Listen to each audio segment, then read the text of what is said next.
know if the lighting...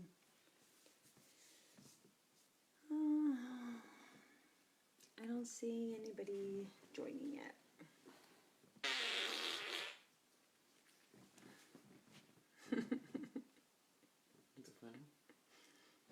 We're live. Oh. Hi, Jonathan.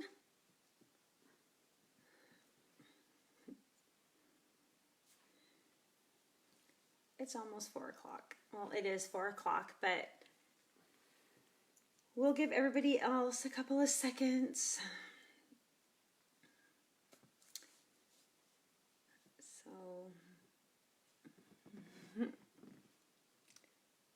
this is with the light on. I wonder if it's... Hi, Morgan. I think...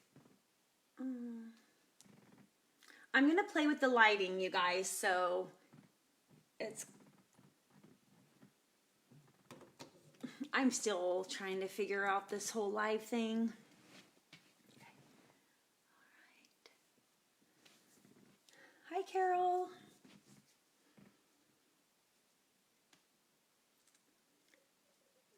Oh, hope everybody's doing good. I'm in my sweats today.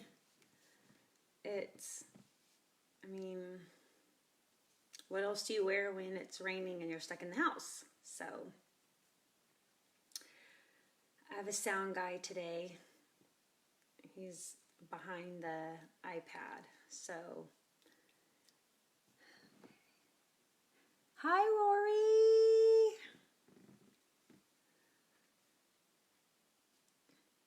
All right, well, it's 4:02, so we're going to get started, and we'll start at 4:03.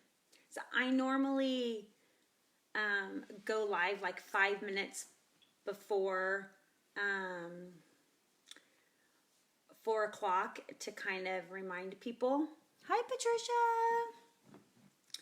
I didn't do that today, so I'm going to give everybody a couple of minutes to log on. I miss you too, Morgan. I like your new desk/table. You looked very professional. Alrighty. Hey, Frank. I think Frank is going to like this book today. All right. Well, it's 4:03 and I like to start on time, so we're going to go ahead and get started. Today we are reading, got my water because last time I was like kind of choking. Walter the Farting Dog Banned from the Beach. I had talked about this book the first week that I read you guys a story, and so I'm excited that we're finally gonna read it. It's a pretty funny book. This is one of my stepson's favorite books, and once we read it, I think you'll know why boys like it. So, Walter the Farting Dog Banned from the Beach actually has 3 writers. It's William Katzwinkle, Glenn Murphy, and Elizabeth Gundy. And it is illustrated, meaning the pictures are drawn by Audrey Coleman. Okay, and that's Walter right there. All right, let's get started. I'm not in costume today. I didn't know how to dress up like a farting dog, so. Page 1 says, for everyone who's ever felt misjudged or misunderstood. That's Walter right there. Hi, Charlene. All right. Mr. and Mrs. Crab were having a ton of fun. There was sand and sea and sunshine every day. There was swimming and snorkeling and parasailing and lots of staff to boss around. You there, called Mr. Crab to the pool attendant.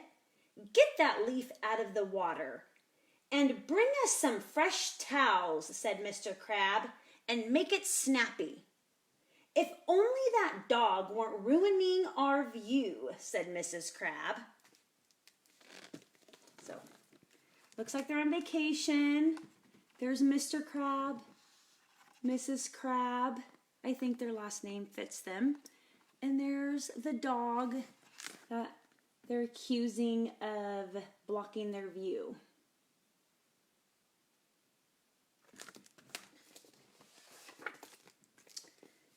The dog was Walter, digging happily in the sand, because you never know where an old bone might be hiding. He detected something under the sand and dug more frantically. Treasure? A bone? Oh, I think it's a big one. He strained to tug it free and let out an enormous fart. The umbrella that was shading Mr. and Mrs. Crab was blown into the sea. They watched the gust as it carried away in the undertow. At that moment, Father and Mother arrived with Betty and Billy. Mr. Crab stomped over to Father. "Is this your dog?" "He shouldn't be allowed on the beach," shouted Mr. Crab. "He blew away our umbrella." It couldn't have been Walter. It was probably the sea breeze. "The sea breeze doesn't smell like that," said Mr. Crab. This is my first favorite picture of the book because I love how they drew Mrs. Crab with her hands on her hip, all sassy-like. And there's Walter, the farting dog.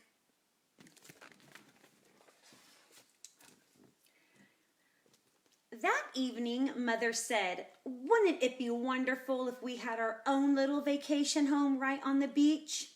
"We can't afford it," said Father, who had just bought himself a new set of golf clubs. "Walter eats us out of house and home." Walter farted guiltily. There was a knock on the door. It was the manager of the resort. "We've been getting complaints about that dog of yours," said the manager. "We can't allow him on the beach." "I didn't see any rule against the dogs in your brochure," said Father. "Well, it's a new rule, and it starts today." And the manager stomped off. "Sorry, Walter," said Father. "You're banned from the beach." Walter farted sadly. "Never mind, Walter," said Billy. "Let's go for a walk in the village instead." "Just stay away from the beach," warned Mother. So there's a little family on vacation. Hi, Jennifer. Hi, Lori.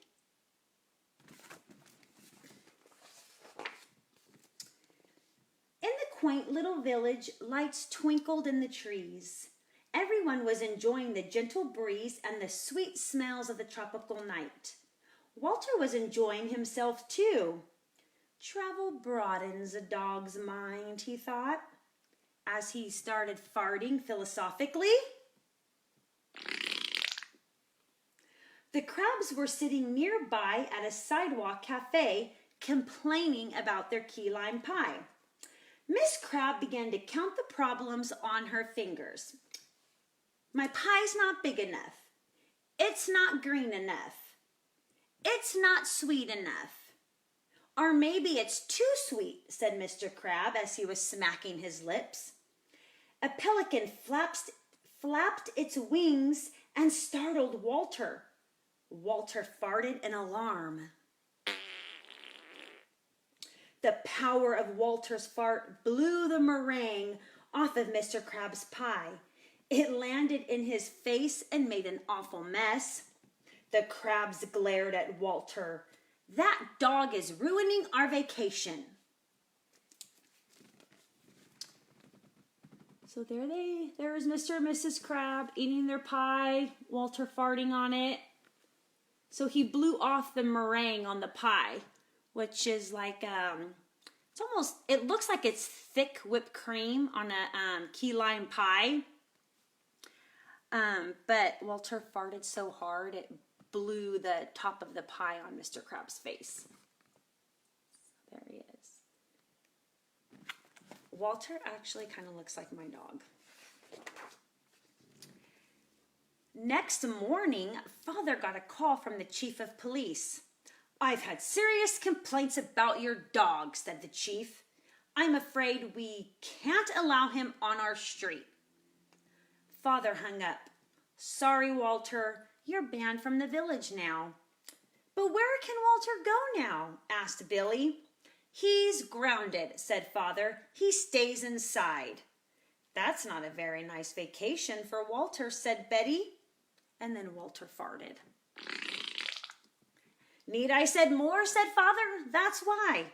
When everyone went out to have fun, Walter stayed inside with his nose pressed against the window." So the family's going out. There's Walter with his nose pressed against the window.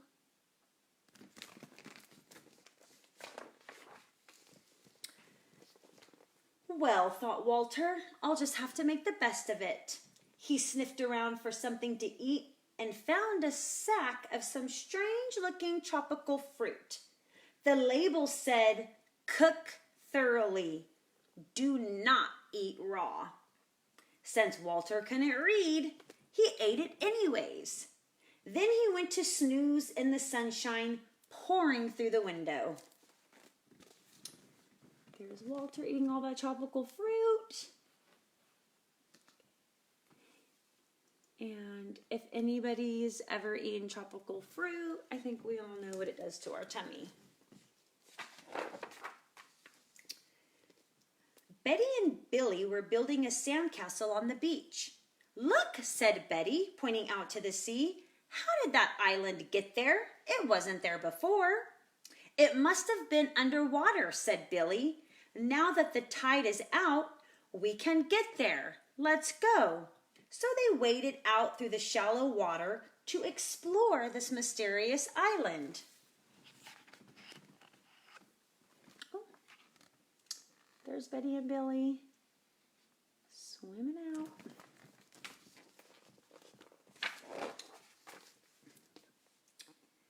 "This is the sort of place where you find buried treasure," said Billy. So he began digging. Suddenly something shiny glittered in the sunlight. "I knew it," yelled Billy, holding up a nickel. "We're rich," yelled Betty. Mr. Crab sat under his new umbrella on the beach. Those nasty children seemed to have found something. So the crabs decided to swim out to the little island. "Let me help you," said Mr. Crab, pushing Billy aside. Mr. Crab found a rusty old key and waved it triumphantly. "I have a feeling this will unlock something very important," said Mr. Crab. Sure enough, 10 minutes later, he dug up a door, and the key fit perfectly. "Maybe we'll find a whole vacation house," said Betty. There's Mrs. Crab and Mr. Crab on the island. I see an octopus in the water.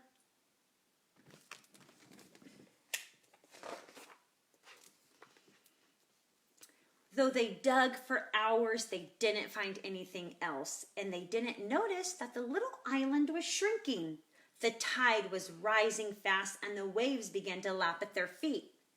Betty looked up and gasped. "How did the beach get so far away?" "It's the tide," cried Billy. "Out of my way," shouted Mr. Crab and leaped into the water. Mrs. Crab dove after him, followed by Betty and Billy. They swam as hard as they could, but the undertow was too strong. The current swirled around them and dumped them right back onto the little island. "Well, our only hope is to build a raft," said Mr. Crab. There they are in the water.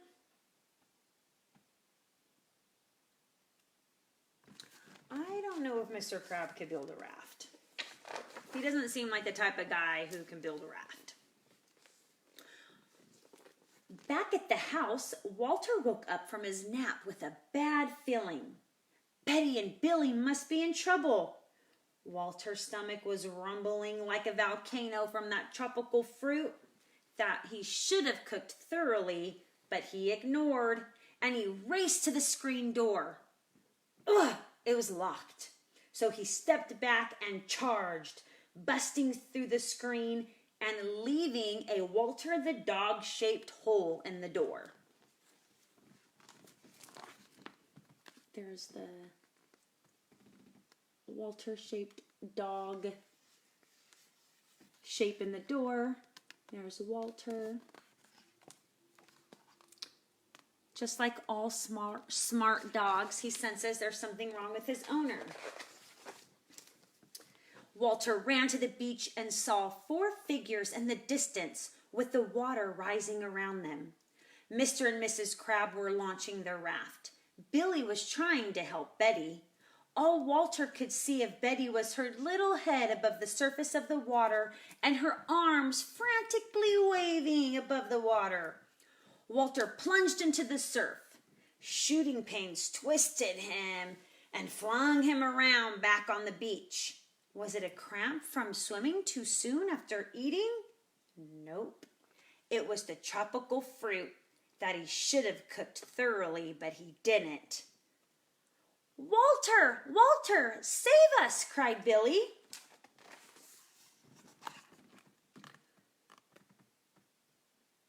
There's Walter trying to make it on the beach, or trying to make it on the island.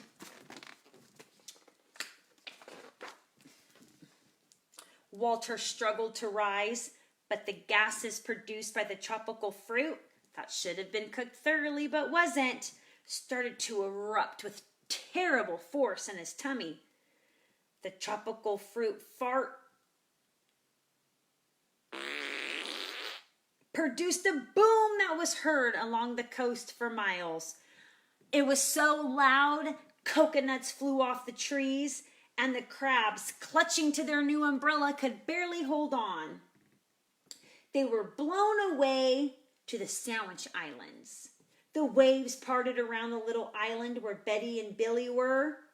Layer upon layer of sand and shells were pushed aside, leaving a pathway across the ocean floor. So there's Walter and his big, gross, disgusting fart.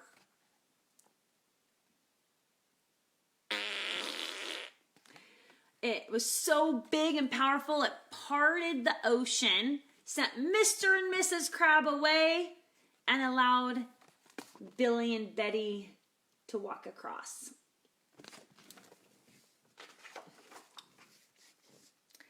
Betty and Billy ran toward shore. Halfway there, Billy tripped on something. Walter raced out to help him. "It's a treasure chest," cried Billy. "Ooh, full of bones," thought Walter, and grabbed a handle with his teeth. He dragged the chest to the beach. Betty and Billy pried it open. Walter was pretty disappointed to see there were no bones in the treasure chest. It only contained jewels and gold.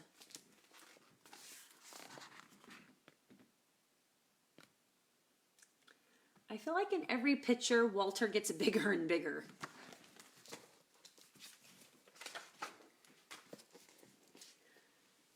With the money from the treasure, Mother and Father bought the vacation home of their dreams. There was sunshine every day. There was golf and snorkeling and parasailing on the gentle sea breezes. Experts said it was the most important treasure uncovered in a century. But Betty and Billy disagreed. "Walter," they said, "you're the greatest treasure of all."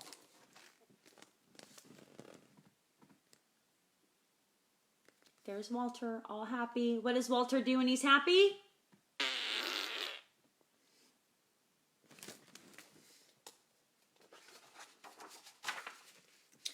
The end.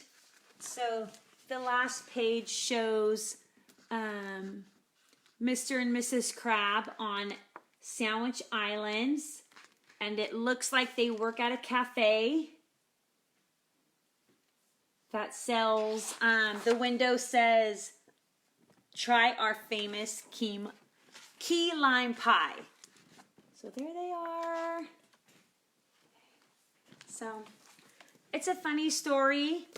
I had my sound guy in the background to add a little humor to the story.